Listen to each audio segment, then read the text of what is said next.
কীর্তন কি, এই গ্রামের মঙ্গল কি, এই কমিটির মঙ্গল কি, এই বিশ্ববাসীর মঙ্গল কি? রাধা কৃষ্ণ প্রেমানন্দে হরি হরি।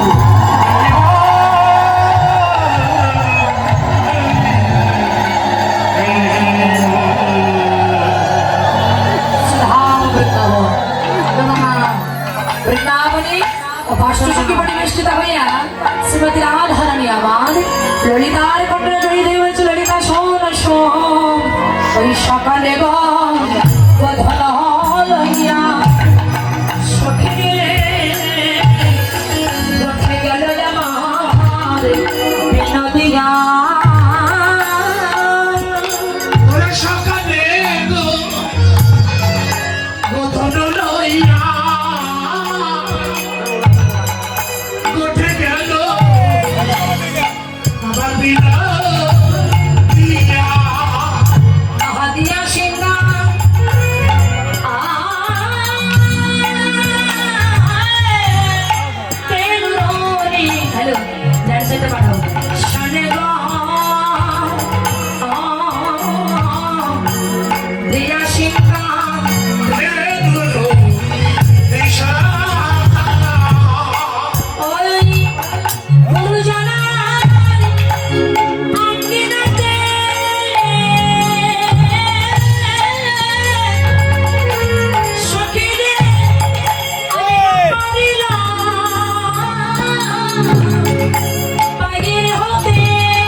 আর ঠিক সেই সময় যার হলো নাম হলো তুলসী, সেই তুলসী হঠাৎ করে আসছে আর গোবাক্যের দিকে লক্ষ্য করে দেখে, রাধারানী দেখে যে তুলসী আছে। রাধিকার বসি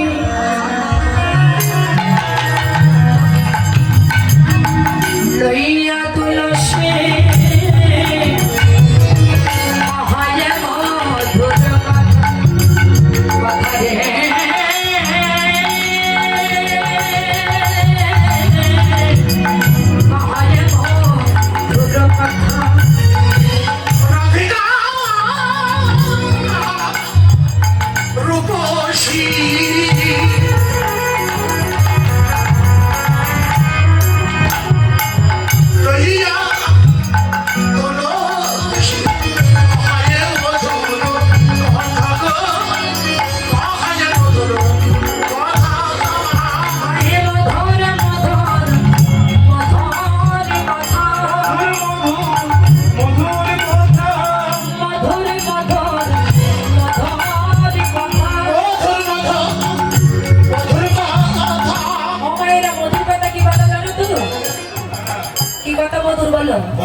মায়েরা বলো মধুর কথা কি কথা, কি কথা গো হরি বল জয় রাধে কি কথা মধু তোমরা জানো না কি কথা মধু কি কথা এই কথা বলতে এত টাইম লেগেছে মধুর কথা কৃষ্ণ কথা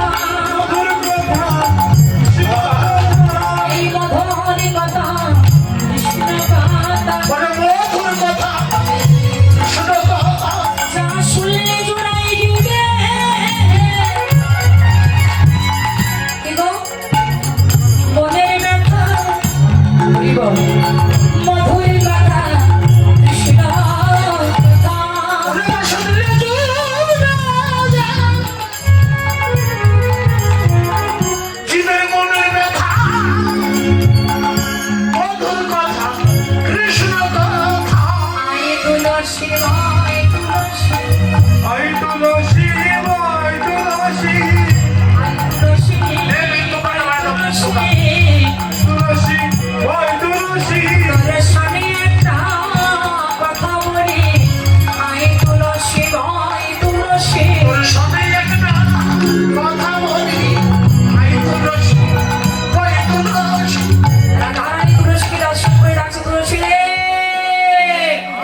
সবাইকে বলা যায়, কাকে বলা যায়?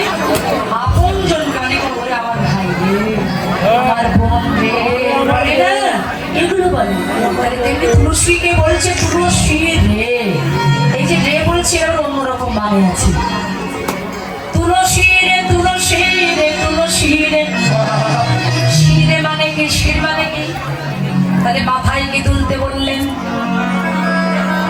মাথায় কি তুলতে বলেছে বাবা? শুধু শুনলে হবে না, বুঝতে হবে। তুলসী রে কি তুলবে? তুলসীকে শিরে ধারণ করো। এই একটা দিক আর একটা দিক আছে কি, তোমার ভিতরে যে বস্তু বাস করছে, কোন বস্তু? বলো আমাদের প্রতি প্রত্যেকের ভিতরে কৃষ্ণ ধাম বিরাজ করছেন, প্রত্যেকের ভিতরে আমার গোবিন্দ আছেন। তাই হরি বলে তুমি তাকে শিরে ধারণ করো। আর যদি পারো সকাল সকাল তুলসী চরণ আশ্রয় করো, তুলসী মালা কণ্ঠে ধারণ করো। এখানে একটা শিক্ষণীয় বিষয় আছে, মন দিয়ে শুনবে এই জায়গাটা। রাধারানী তুলসীকে আশ্রয় করলেন কেন? শুধু রাধারানী কৃপাময়ী রাধারানী তুলসীকে কেন আশ্রয় করলেন? রাধারানী জানে তুলসী যদি আমার কৃপা করে, ও আমার গোবিন্দের সঙ্গে আমাকে দর্শন করিয়ে দিতে পারে। তাহলে আমরাও যদি তুলসীকে আশ্রয় করতে পারি, তাই রাধা গোবিন্দের যুগল চরণে তুলসী আমাদেরকে নিয়ে যেতে পারে।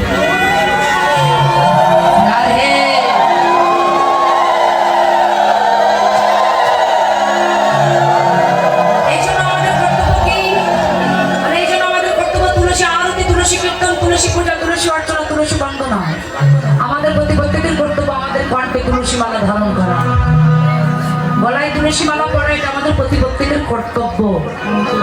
কেউ মালা পড়েছ? তুলসী মালা পড়নি? রাধে রাধে। অনেকে পুরো হয়ে মরতে যাচ্ছে কিন্তু গলায় একটা মালা পড়ে, তুলসী মালা নাই। হ্যাঁ বলতে গেলে অনেক ইস্কন মঠে, অনেকে গৌরীয় মঠে বা ইস্কনে দেখা যায় ছোট্ট ছোট্ট বাচ্চা তাদের হাতে জপের মালা আছে, দেখা যায় না? আপনারা দেখেছেন কিনা? দেখে সংকোচ বোধ হয় না? ওরটুকু বাচ্চা হাতে জপের মালা নিয়েছে, তাহলে আমি কি করছি? এই যে কথা নয়, অতটুকু বাচ্চা হাতে জপের মালা নিয়েছে, এদিকে আপনার শিক্ষা হয় না? ওই একাদশী করছে, মালা করছে, ভগবানের ব্রত করছে, ভগবানের সময় নিজের দেহটাকে নিবেদন করে দিয়েছে, তাহলে আমি কি করছি? অনেক পথে ঘটে দেখা যায় যে একটা ছোট্ট ছেলে সে হাতে জপের মালা নিয়ে জপ করছে, আর অনেক 80 বছরের বুড়ো পথে বসে বসে তাস খেলছে। কি হাসি পেয়েছে দাদুর বাবা। দেখা যায় কিনা? তাহলে ওই ছেলেটা যখন ওই নাম করতে করতে পা দিয়ে যাচ্ছে, বুড়ো দাদু পিছন থেকে বলছে খোকা শোন বাবা, কি দাদু বলছে তুই যে খুব সকাল সকাল নেমে পড়লি। দাদু পথ আছে অনেক দূর, সকাল সকাল নেমেছি তাই পৌঁছাতে পারবো কি জানি না। তোমার জীবনের বেলা ফুরাইয়ে চললো, এখনো বসে বসে কাজ করছো। সেই বুড়ো দাদুটা ওই ছেলেটার চরণে পড়ে চরণ দুটি জড়িয়ে ধরে বলেছিল, সত্যি আমি ভুল করেছি। এখন গলা শোনেন, একজনের ফাটানি গলা শোনেন, আর রাধা নামের সময় তখন এতজনের এত করে সাউন্ড। রাধে তাহলে তুলসী মালা গলায় কেন করবো?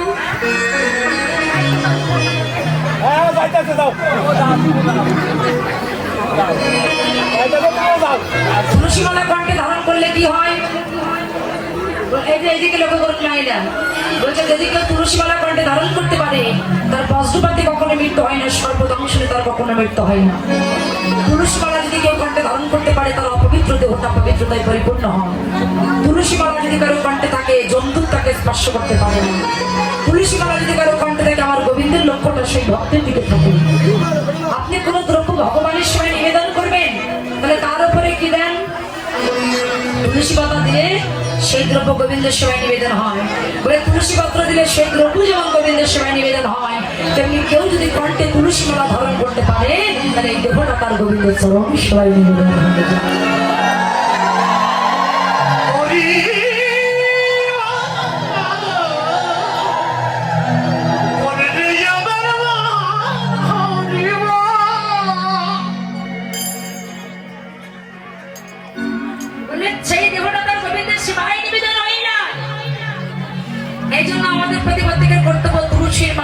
ধারণ করা।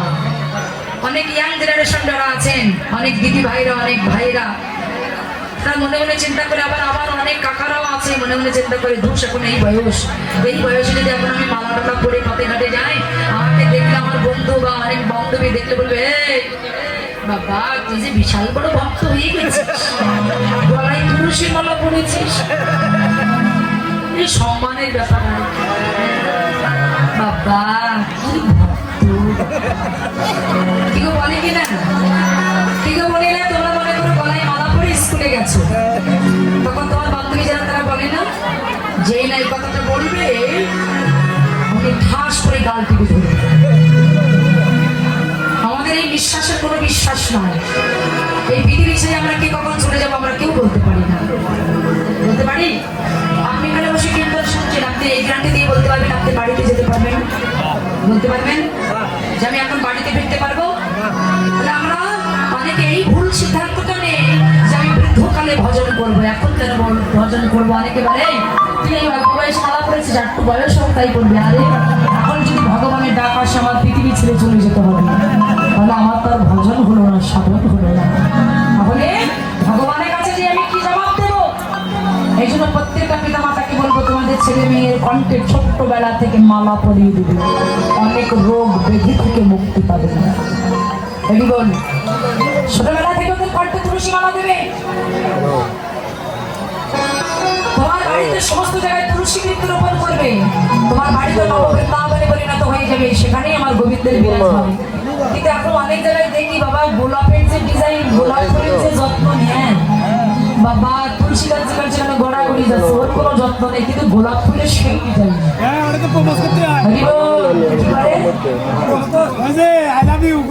এই জন্য ওকে ডিজাইন করতে হয় না। এই যে গোলাপ ফুলে তুমি এত ডিজাইন করছো, এত তুমি যত্ন করছো, জল দেওয়া, কত কিছু করা, কত সুন্দর করে ঘিরে রেখেছো, অথচ তুলসীকে এত ভক্তি করো না। কিন্তু যখন তুমি মরবে এই গোলাপ ফুলের তোলায় কিন্তু তোমায় রাখবে না। যখন মরবে তখন যদি ওই 5 তলা বিল্ডিং এর উপরে তোমার দেহ থেকে প্রাণ পাখি চলে যায়, 5 তলা থেকে 4 তলা, 4 তলা থেকে 3 তলা, 3 তলা থেকে 2 তলা, 2 তলার পরে 1 তলা, 1 তলার পরে তোমার জীবনের শেষ ঠিকানা হবে। কোথায় নিয়ে যায়? কোন গাছতলায় নামাইব? আপনাদের কিন্তু অন্য গাছতলায় নামায় নাকি? আমাদের তুলসী তলায় নামায়। তাহলে তুলসী তলায় তোমার নামাবে। আহা, যখন মরবে তুলসী পত্র তোমার চোখে দেবে। কি দেবে তোমার সাথে? সব কিছু করে। লক্ষ্য করো মায়েরা, মন দিয়ে শোনো, যে তুলসীকে তুমি আশ্রয় করলে না, যে তুলসী মালা তুমি ঘটে ধারণ করলে না, তুমি যদি মরবে তোমার গলায় যদি সোনার মালা থাকে সোনার মালাটা ছিঁড়ে নেবে, কিন্তু তুলসী তোমার সাথে চলে যাবে শ্মশান ঘাটে। তুলসীকে তোমার নিতে পারবে না। যখন দেহ থেকে প্রাণ পাখি চলে যাবে তোমার সাথে কি দেবে জানেন? কি দেবে? গাড়ি বাড়ি টাকা পয়সা সব সঙ্গে দেবে।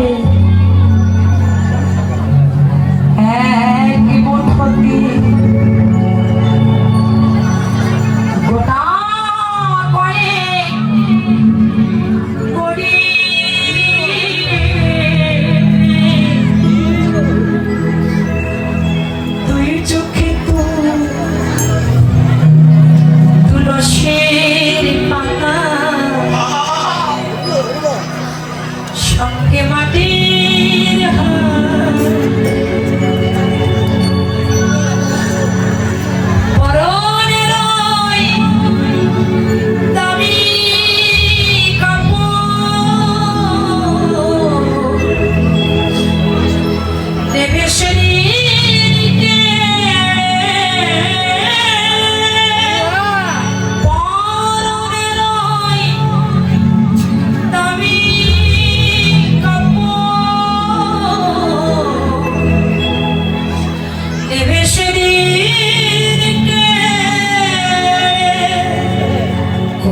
জানো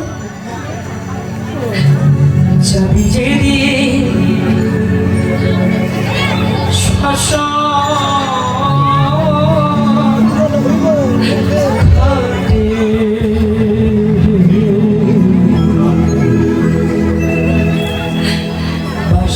বাঁশের দোলায়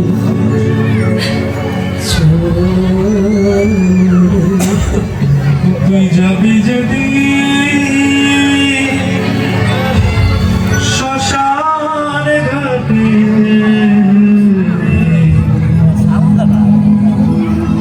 বাঁশের দোলা ছড়ে যাবি যদি শ্মশান ঘাটে বাঁশের দোলা ছড়ে যে ছেলেটি প্রথম দেখেছিল পিতা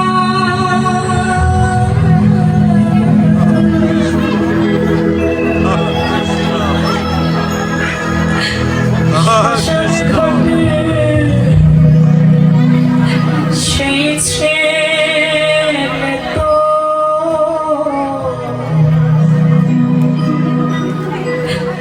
জ্বলবে রে তোর চিতা যে ছেলেটি প্রথম তোকে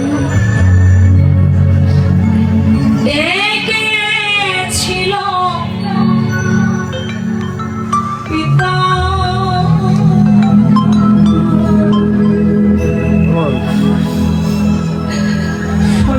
ওই যে সামনে এখানে সামনে সেই ছেলে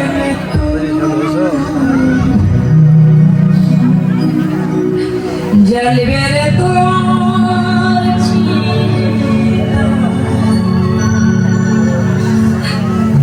পুড়বে রে তোর স্বামীর দেহ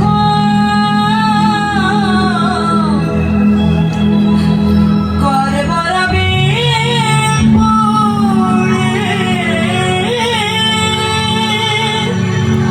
উড়বে তো সবের দেহ করব রবে পরে পড়বে রে তোর স্বামীর দেহ করবরাবে পড়ে সবই যেদিন শ্মশান ঘাটে বাঁশের দোলায় ছড়ে। তুই যাবি যদি শ্মশান ঘাটে বাঁশের দোলা ছড়ে পরকে আপন ভেদের বাঁধিলে সুখে ঘর।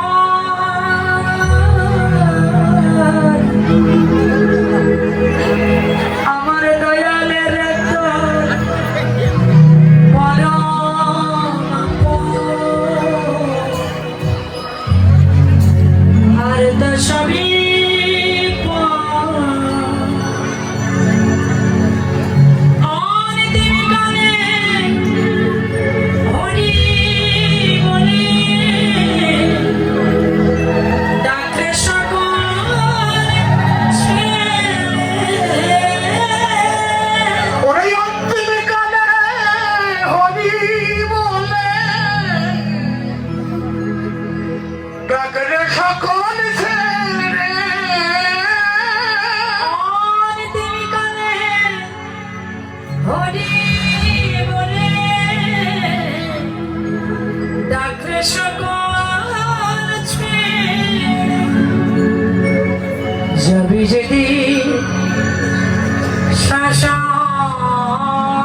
পাশের দোলায়